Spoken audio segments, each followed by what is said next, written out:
Frères et sœurs, je vous salue. Pour ce quatrième thème, je voudrais aborder celui de la parole de Dieu, celui des Saintes Écritures.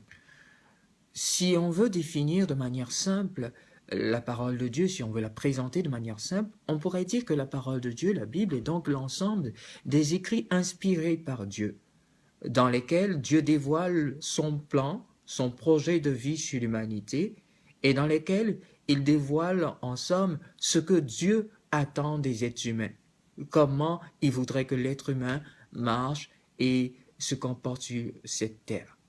La parole de Dieu est donc indispensable pour tout croyant, pour tout chrétien, et même j'irai plus loin en disant elle est indispensable pour tout être humain. Parce que la parole de Dieu est capable d'humaniser l'homme, le rendre humain à la manière dont Dieu le veut et Dieu le pense. Pour bien présenter la parole de Dieu, ce que pour moi représente la parole de Dieu, je voudrais bien partager avec vous le psaume 18-19 qui dit « La loi du Seigneur est parfaite, elle redonne vie. La charte du Seigneur est sûre, qui rend sages les simples. Les préceptes du Seigneur sont droits, ils réjouissent le cœur. Le commandement du Seigneur est limpide, il clarifie le regard. » Alors on se rend compte que la parole de Dieu, quelque part, a une force, un pouvoir. Elle est capable de poser ou d'agir en nous, de poser des actions en nous, d'accomplir une œuvre en nous. Fréquenter la parole de Dieu, ce n'est pas seulement l'entendre le dimanche, comme beaucoup de chrétiens le font ou le pensent, mais fréquenter la parole de Dieu, c'est la laisser nous pénétrer, c'est la décortiquer, donc la manger comme le livre de l'Apocalypse le présente avec Saint Jean, manger le livre, le laisser entrer à l'intérieur de nous-mêmes et donc le méditer surtout constamment. Il ne s'agit pas donc juste d'une lecture linéaire, mais il s'agit vraiment d'une méditation de la parole de Dieu. Elle a le pouvoir donc de nous transformer. La parole de Dieu nous transforme. Elle nous transforme de l'intérieur. Elle est capable de guider notre action. Elle guide notre action. Si nous prenons la lettre aux Hébreux, l'auteur de la lettre aux Hébreux au chapitre 4, au verset 12, nous dit ceci, « Car la parole de Dieu est vivante et efficace, plus tranchante qu'une épée quelconque à deux tranchants. Elle pénètre jusqu'à partager âme et esprit, jointure et moelle. Elle juge le sentiment et les pensées de notre cœur. » Ce passage vient comme pour nous dire que la parole de Dieu est capable donc de nous transformer à l'intérieur de nous-mêmes, dans notre manière de penser, dans notre manière d'agir, dans notre manière de faire. Elle vient donc, lorsqu'elle est méditée, lorsqu'elle est accueillie, elle vient pénétrer notre intérieur et donc fait comme, on va dire, sectionne certains aspects de notre vie, de notre pensée, de notre manière d'agir, et donc les dissèque pour les séparer de séparer ce qu'il y a de bon dedans et ce qu'il y a de mauvais dedans. Elle est donc agissante à l'intérieur de nous. Elle guide notre action. Elle guide notre action par la méditation de la parole de Dieu, sans nous en rendre compte même très souvent, elle finit par transformer notre manière de poser des actes. Je donnerai un exemple. À force de lire « Tu ne mentiras point », de méditer cette parole qui nous appelle à ne pas mentir, par exemple, nous finissons par sans même nous en rendre compte, éviter beaucoup le mensonge. Quand le Seigneur dit « Tu aimeras ton prochain comme toi-même », et quand nous méditons cette parole, l'amour finit naturellement par s'insérer en nous et commencer à produire des fruits. Si on se réfère au livre du Deutéronome, au chapitre 11, verset 8, le Seigneur dit « Mettez dans votre cœur et mettez dans votre âme ces paroles que je vous dis en parlant de ces commandements, de ces préceptes.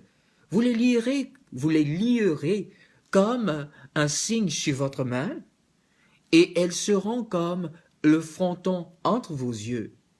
Vous les enseignerez à vos enfants, et vous en parlerez quand tu seras dans ta maison, quand tu iras en voyage, quand tu te seras couché et quand tu te lèveras. » Donc, la parole de Dieu est est vraiment appelée à être méditée, à être dévorée.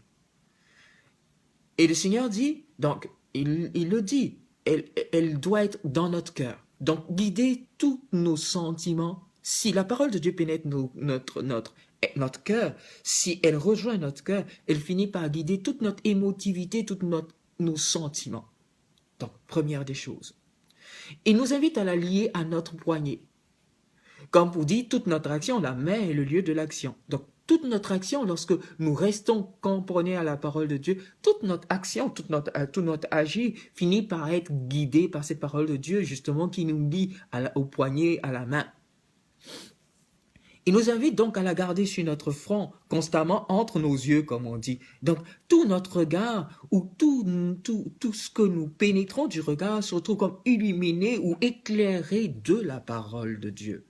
Et sur nos lèvres, donc, pour dire que justement, tout ce que nous enseignons, tout ce que nous dirons, donc, sera donc guidé ou motivé par la parole de Dieu. Alors, on voit vraiment qu'elle est pour nous une guide, elle transforme notre cœur. Par la parole de Dieu, une personne peut être tellement transformée qu'on est surpris de son changement. Et si on ne la laisse pas, si on ne la médite pas, il ne s'agit pas de l'interpréter, mais il s'agit de la méditer. Et comme on le dit, la parole de Dieu est un couteau à double tranchant. Alors, il ne s'agit pas d'interpréter la parole, mais il s'agit de la méditer jour et nuit afin qu'elle produise l'effet qu'elle doit produire en nous par l'Esprit Saint.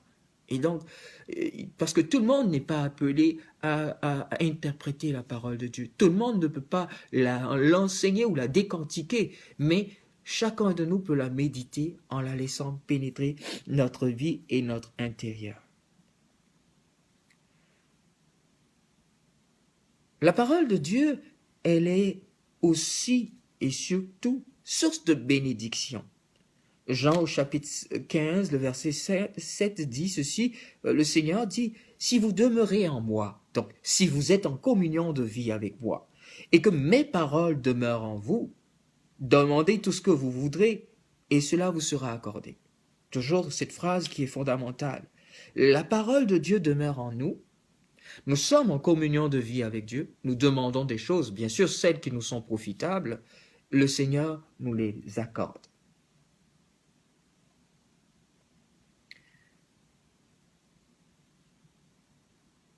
Nous sommes donc appelés à laisser cette parole-là nous transformer. Moi, je suis convaincu que si tous les chrétiens laissaient la parole de Dieu pénétrer en eux, on n'aurait pas toutes ces violences, on n'aurait pas toutes ces méchancetés inutiles, on n'aurait pas tout ce mal présent autour de nous et même souvent en nous-mêmes. Et ce rôle qu'a la parole de Dieu de nous transformer, c'est bien sûr ce à quoi nous sommes appelés à nous laisser, à adhérer justement, en méditant la parole, en la dévorant, en la laissant produire l'effet qu'elle doit produire en nous, en étant surtout par l'écoute de la parole, la méditation de la parole, de bonne terre qui produisent du fruit à raison de 100 pour 1 ou de 60 pour 1. Alors, demandons au Seigneur, au terme de ce moment, je ne veux pas être long, je répondrai aux questions des uns et des autres que vous me poserez pour clarifier cet enseignement. Il ne peut pas être clair parce qu'il est court. Alors, prions le Seigneur en demandant sa grâce et sa bénédiction. Seigneur mon Dieu, tu nous révèles que ta parole est vie. Ta parole est vérité et nous conduit à la vérité. Tu nous invites, Seigneur Esprit, à laisser la parole pénétrer notre cœur. Tu es l'Esprit Saint qui conduit la parole à produire du fruit en nous. Viens habiter notre cœur. Viens disposer notre intérieur à chaque écoute, à chaque méditation de la parole. Viens conduire cette parole au plus profond de notre âme, aux jointures de notre âme, de notre être, afin de briser ce qui est négatif et de porter notre être vers ce qui est positif et ce qui est juste et saint. Donne-nous d'être fidèles messagers de la parole, et donne-nous par la parole et la méditation de celle-ci d'être des humains tels que Dieu les veut et tels que Dieu les pense. Seigneur, bénis toutes ces personnes qui entendront cette vidéo, qui la partageront, et que celle-ci, par ta grâce, puisse produire les effets en eux que toi-même auras bien voulu, maintenant et pour les siècles des siècles. Amen. Je vous bénis et je demande au Seigneur de vous garder. Je vous aime. Que Dieu vous garde.